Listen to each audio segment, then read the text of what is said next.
Hey cinephiles. Robots, witches, volcanoes, and Mormon missionaries. These are all featured among the best films that I saw at the 2022 Sundance Film Festival, and I'm here to tell you about them. For the second year in a row, and the second time in its history, Sundance went virtual. As the first major film festival that takes place each year, I make an effort to attend in order to see some of the films we'll be talking about in the months to come. Case in point, some of last year's standouts, Coda, Summer of Soul, and Flea, are each Oscar nominees this year. Faced with an enticing lineup of new films from admired directors and promising debuts from first-time filmmakers, I prioritize the horror, sci-fi, and documentary options. And while that's mostly what my favorites consist of, I can guarantee there is something on here for everybody. As I go through my list, I'll mention when and where you can see these films for yourselves. Without further ado, here are the 10 best films I saw at the 2022 Sundance Film Festival.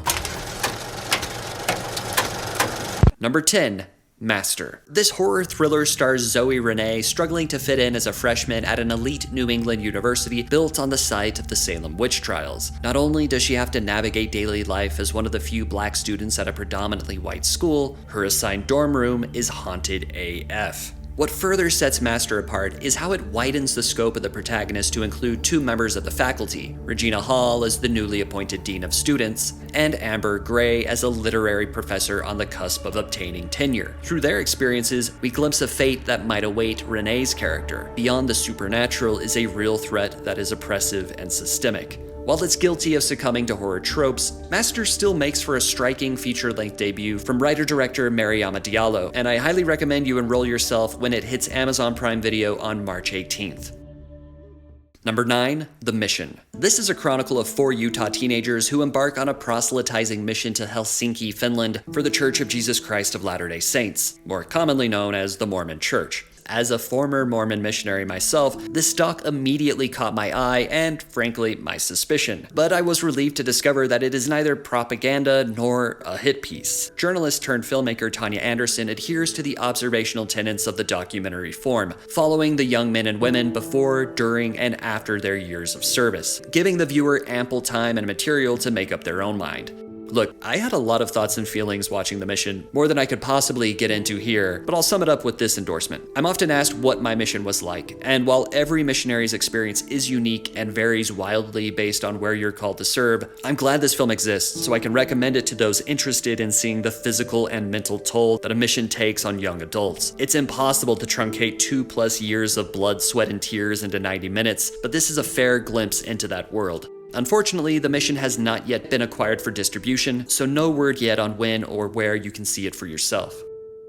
Number 8. Cha-Cha Real Smooth. This unfortunately titled romantic dramedy is the follow-up to writer-director-star Cooper Raife's first film, the unfortunately titled Shithouse. This time around, he plays an aimless college graduate roped into being the party starter for a series of bar mitzvahs of his younger brother's classmates. It's there that he befriends a teenage girl and quickly falls for her mother, who's played by Dakota Johnson, instilling his unfocused life with newfound purpose. This film is very sweet, very funny, and very Sundancey. Immediately upon finishing it, I knew this would be winning the audience award, and sure enough. Thank you so much. We're so excited and blown away. Thanks for watching our movie. Raife is a talented writer, director, actor, and probably in that order. I joke that he probably made this movie just so he could make out with Dakota Johnson.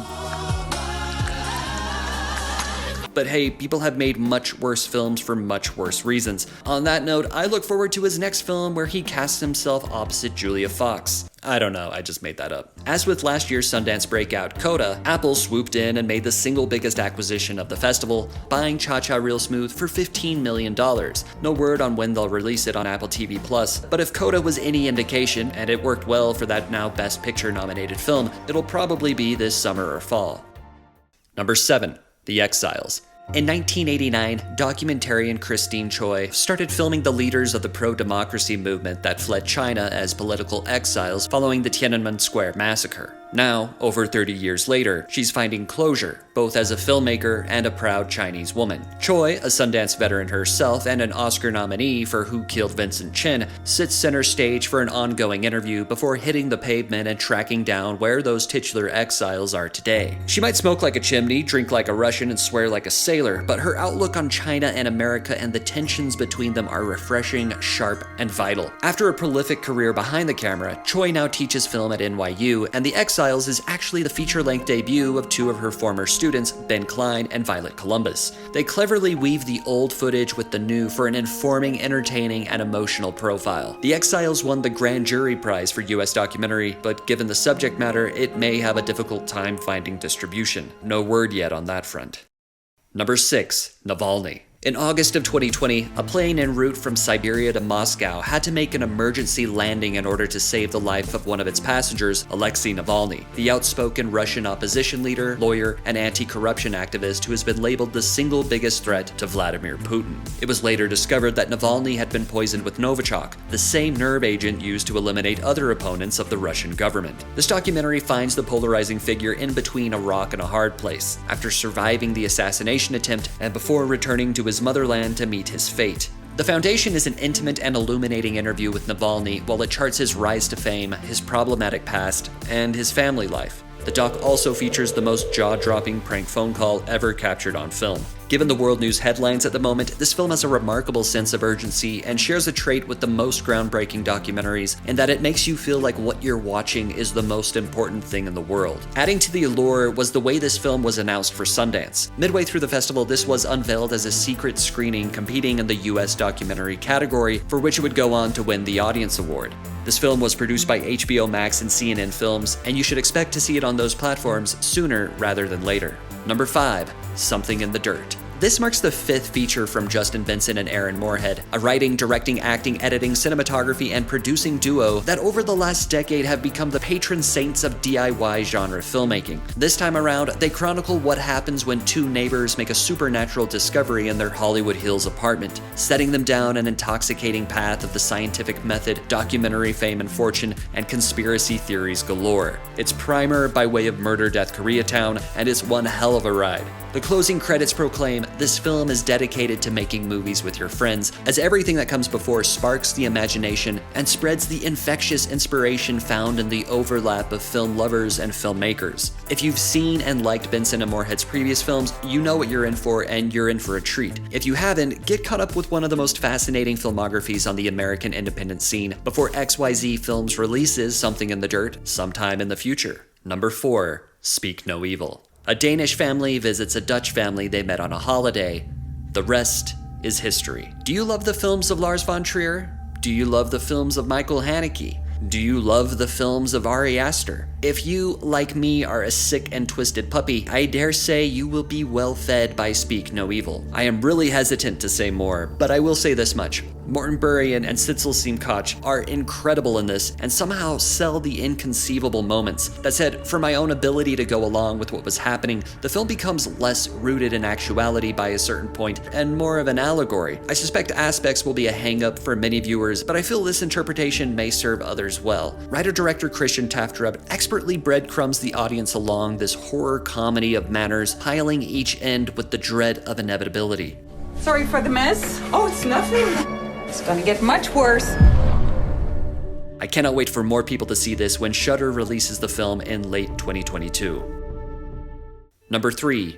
Fire of Love. Claudia and Maurice Krafft were two French scientists who fell in love with each other as they fell in love with volcanoes. After they were married, the Kraffts decided they didn't want to have children. Instead, they wanted to dedicate their lives to documenting and discovering all they could about these fiery mountains. It is a refined inspiration to see a couple know precisely what they want to do in life and spend the rest of their lives doing it. Fire of Love is composed almost entirely of their footage, which is often breathtakingly beautiful and often head-shakingly dangerous. While these sights and sounds alone would be enough to captivate, it is sequenced and styled for maximum effect. Filmmaker Sarah Dosa appropriately invokes the French New Wave, playfully editing with split screen and musical montage to share in their passion. I couldn't help but recall one of my favorite documentaries, Werner Herzog's Grizzly Man. It similarly biographs someone who dedicated their life to a force of nature by using what they shot. And speaking of Herzog, the master filmmaker previously highlighted the Kraffts in his own volcano doc, Into the Inferno. After the film's premiere, National Geographic won out in a heated bidding war, and I'd expect them to give it a theatrical run later in the year before it flows onto Disney Plus, like they did with Becoming Cousteau and The Rescue. I'm hopeful this time next year I'll be talking about it again as an Oscar nominee. Number 2. You Won't Be Alone. Imagine if Terrence Malick were commissioned to make a film about a shape-shifting witch trying to survive in 19th century Macedonia. Okay, that's a lot to imagine, but it would probably look like, sound like, and feel like You Won't Be Alone, which is honestly the highest praise I can offer at its altar. We don't get a lot of horror dramas that live up to the subgenre's implications, but this is one of the rare few. I'd say it's one of the most unique horror films I've seen in years. While Noomi Rapace is getting top billing for marketing purposes, she has a supporting role at best, but the way she enters and exits the story is part of the film's effect as it ponders the hardships and the pleasures of living. You Won't Be Alone is poignantly beautiful and graphically brave, and a tremendous debut from Australian writer-director Goran Stolevski. I encourage horror fans and Malick fans alike to give it a go when Focus Features releases the film theatrically in April. I cannot imagine this is going to be a crowd pleaser though.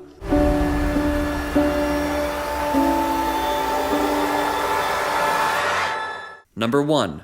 After Yang. Writer-director Kogonada bucks the sophomore slump with what begins as a curious and cozy lo-fi sci-fi drama set in a far enough future where robots, or techno-sapiens as they're called in the film, are a commonplace addition to family units. The titular techno-sapien was acquired secondhand to serve as an older brother to the couple's adopted Chinese daughter. One morning, Yang breaks down, and the father, Colin Farrell, sets out to get him fixed without having a warranty. This unique premise unfolds like something of a detective story, though devoid of antagonism or any real sense of conflict. As with Kogonada's brilliant debut Columbus, it mostly consists of conversations. Instead of walking and talking, these take place via perfectly profiled video calls, or as characters are transported through tunnels in self-driving cars, or while lounging in meticulously designed living spaces. The heart and mind of this picture are its existential reflections. The film explores what it means to be a family, what it means to be human, what it means to be alive, the tactile and emotional contrast between a video recording and a mental memory, why we love what we love,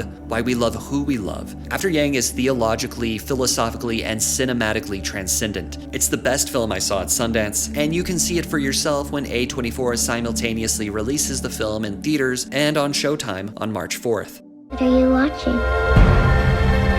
Come on.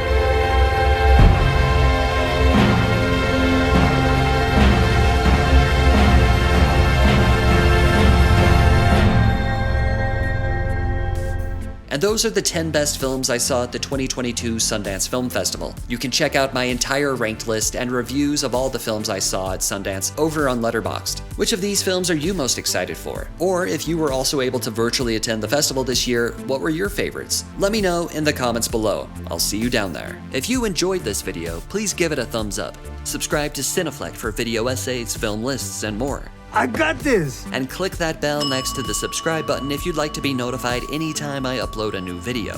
Thank you so much for watching. For Cineflect, I'm JS Lewis. Until next time, watch something good.